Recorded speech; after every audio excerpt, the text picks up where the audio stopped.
Greetings, my sports to the bone people. Welcome back to the channel. Thank you all for tuning in.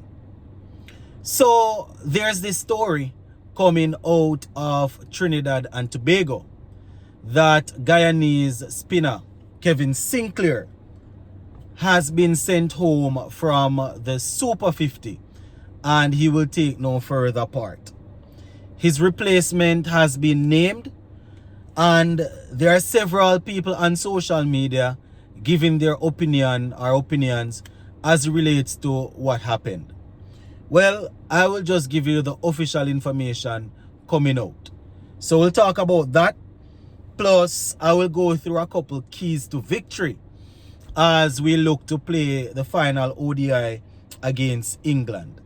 So just give a listening ear, my people, and let me know what you all think in the comment section.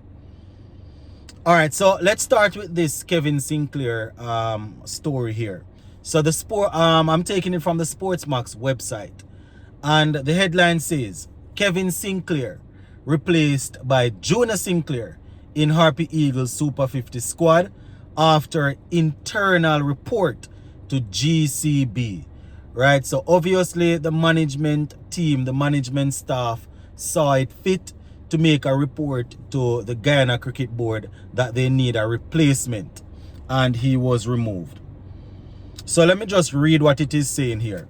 So it says, all-rounder Kevin Sinclair will take no further part in the Guyana Harpy Eagles CG United Super 50 Cup campaign in Trinidad and Tobago.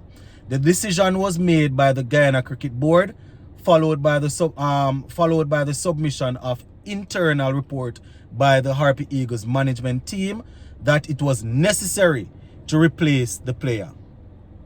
Went on to say the GCB, in making their revelation, also announced that Kevin Sinclair will be replaced by Jonah Sinclair in the squad at the tournament.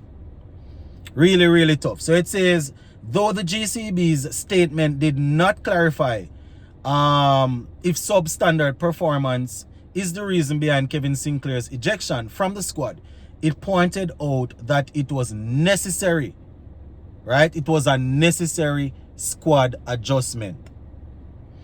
So this is the quotation here. So it says, and I quote, following an internal report from the Guyana Harpy Eagles management, it has been decided that Kevin Sinclair will no longer be participating in this year's competition, right? End quote for now.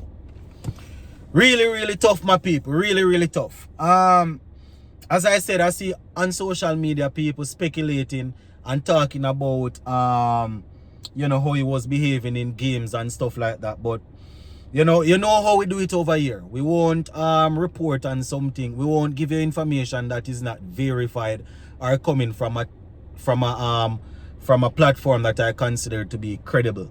So according to the official report, they saw it as being necessary to replace him. They found it necessary to replace him. And I'm really surprised, because Kevin Sinclair is a player that I really like him as a player. You understand? And over the last couple of seasons, whether it is local cricket or international cricket, he has really shown good ability. He has shown that he's developing. I see they're referring to him as an all-rounder here. He has shown good, you can call it talent, with both bat and ball. So I'm hoping that whatever the issue is, if it's not only performance related, if there is something else behind the scene, I am hoping that this is something that can be rectified. We are not producing enough quality players to be able to just throw aside a talent. Especially when you see a man is capable with the ball and is developing his batting skills. He showed it on the international scene that he has what it takes to really become a good bowling all-rounder. Somebody that can be solid with the bat. So whatever the case is, I'm hoping that they can rectify it. You understand? Obviously we're happy that Jonah Sinclair will be getting a look in, but as I said, Kevin Sinclair has shown a lot of talent, and we're hoping that you know, this whatever the situation is will be rectified. You know, they're actually, it's tough, my people. You know, I think it was their first game that they won yesterday, so it's really tough.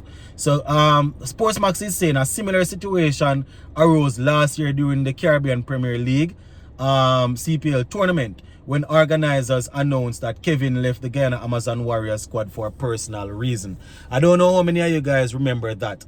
And you know, people were saying that he wasn't being a team player and stuff like that. So I am hoping that this is the last of it. You know, I'm hoping that someone will speak with him, and whatever the issue is, you know, he will you know, find it necessary to just stay grounded, knowing that, you know, his future can be bright if he makes a 360 turn, if there is need to make one, you know, and get himself back together. I remember as soon as I saw this story, my mind just went straight back to last year when he left the CPL for personal reasons. Don't know what the personal reasons were, but you know, I'm hoping that going forward things will be better. You know, as I said, we don't produce enough talented players to have the luxury of a talented player just going to the wayside. So whatever the issue is, I'm hoping that GCB will sort it out,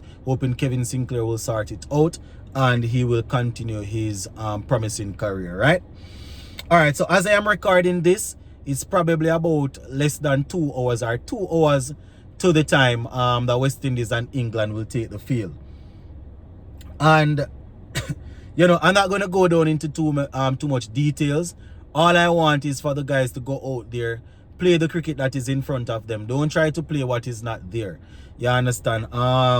We have a good record of batting second. England have a good record of batting second also. So I would be tempted to say let's win the toss and bat and bowl first.